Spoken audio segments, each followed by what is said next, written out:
할렐루야, 좋은 아침입니다. 오늘은 예레미야 52장 31절로부터 34절까지의 말씀을 통해서 주의 자녀들을 향하신 하나님 아버지의 마음에 대해서 함께 은혜를 나누기 원합니다. 오늘 말씀은 예레미야서 그 중에서도 마지막 장 52장입니다. 그리고 그 52장에서도 마지막 절 4절을 기록하고 있죠. 사실 지금까지 기록되어져 있는 내용의 흐름상으로 볼 때 51장과 52장은 남유다의 마지막 상황이 기록되어져 있습니다. 결국 마지막 왕 시드기야에 대한 내용으로 마무리되는 것이 자연스러운 구성처럼 보입니다. 자, 52장을 자세히 보면 1절부터 4절까지는 시드기야의 반역 때문에 바벨론이 침공했다라는 내용입니다. 그리고 5절부터 11절까지의 내용을 보면 그 바벨론의 침공에 의해서 예루살렘이 함락되었고 그 결과 시드기야와 그의 아들들이 어떠한 최후를 맞이하는가에 대한 기록입니다. 그리고 12절부터 23절까지는 그렇게 바벨론이 함락했던 예루살렘의 마지막 멸망 모습과 함께 성전이 불타고 궁전이 불타고 그리고 성벽이 허물어지는 이야기들이 기록이 되고요.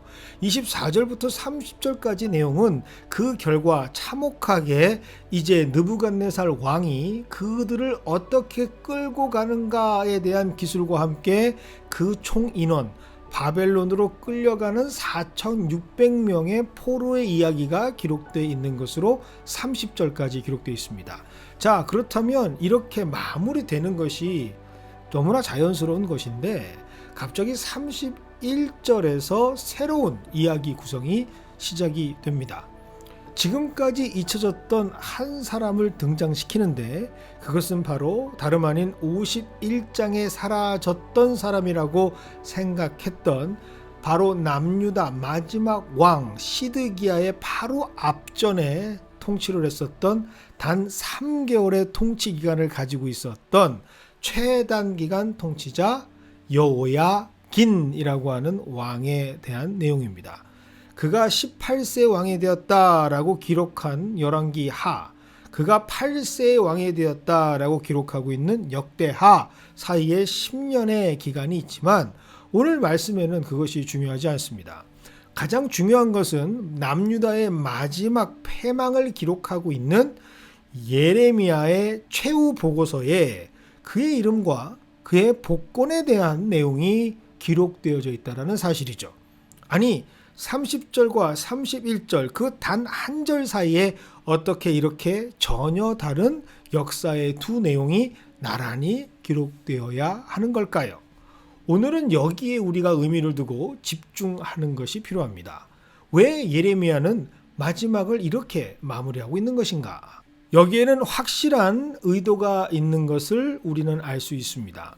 그것은 바로 선지자 예레미야를 통해서 하나님께서는 진정으로 이스라엘 백성들에게 원하시는 역사가 있었는데 그것은 멸망이 아니라 회복이었다라는 것을 말씀하시기 위함이죠.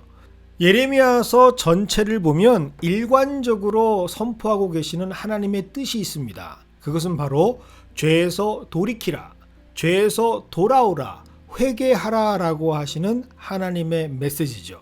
그것이 바로 진정으로 남유다에 남겨진 백성들을 향하신 간절한 하나님의 마음이었습니다. 하나님께서는 끊임없이 예레미야를 통해서 하나님의 마음을 선포하셨던 것이죠.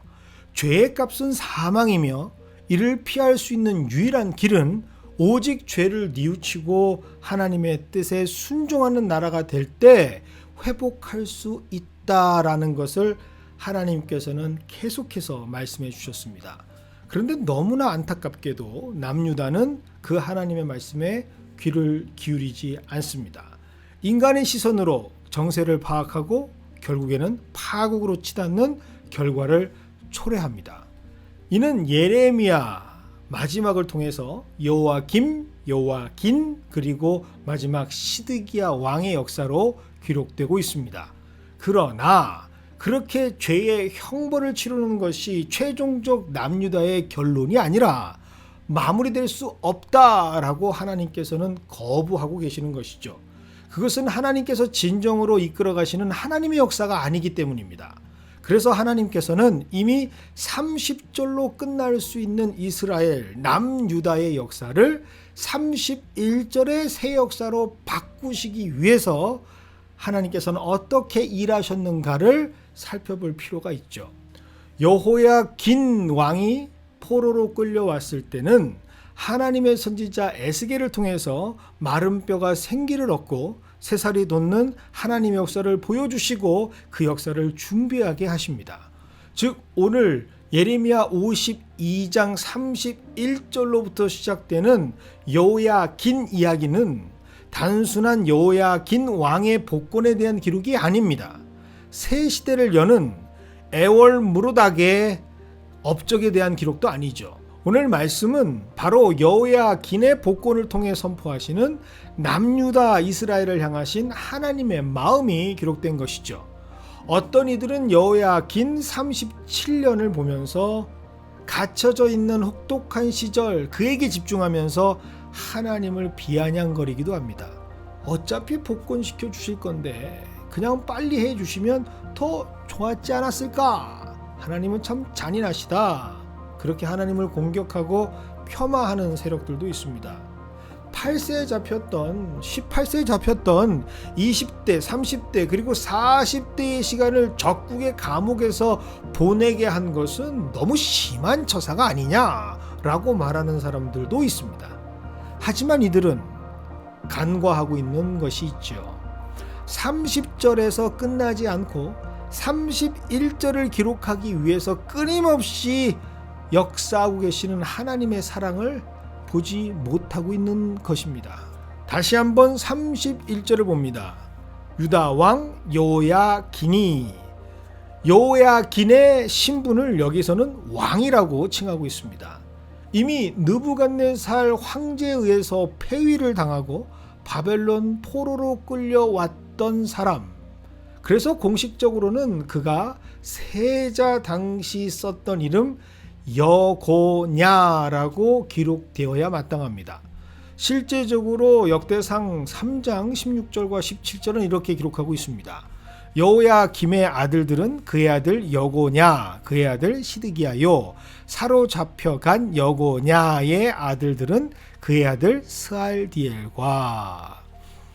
여기에서도 분명히 그의 이름을 여고냐라고 기록하고 있습니다.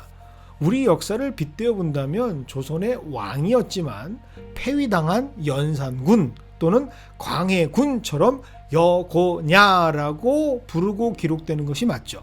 하지만 오늘 예레미야서는 분명히 그를 여고냐가 아닌 유다 왕 여호야긴으로 복권하여서 기록하고 있습니다. 그 누구도 유다의 왕으로 기억하지 않았을 37년의 시간을 하나님께서는 내버려 두신 것이 아니라 방치한 것이 아니라 오히려 끊임없이 그를 왕으로 세우기 위해서 일하고 계셨던 것이죠.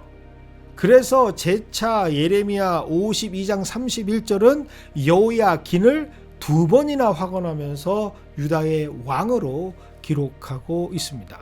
그리고 단순히 그를 석방되었던 사람이라고 기록하는 것이 아니라 극진한 복권의 대상, 그것이 가능한 일이라고 기록하고 있죠.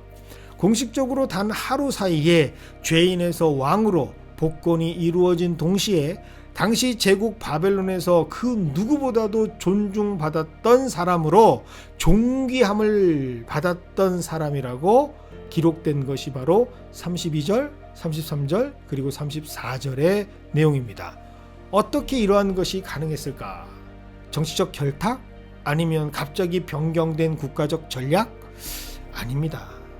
여기에서 이 일들을 가능케 하신 분은 바로 하나님이십니다.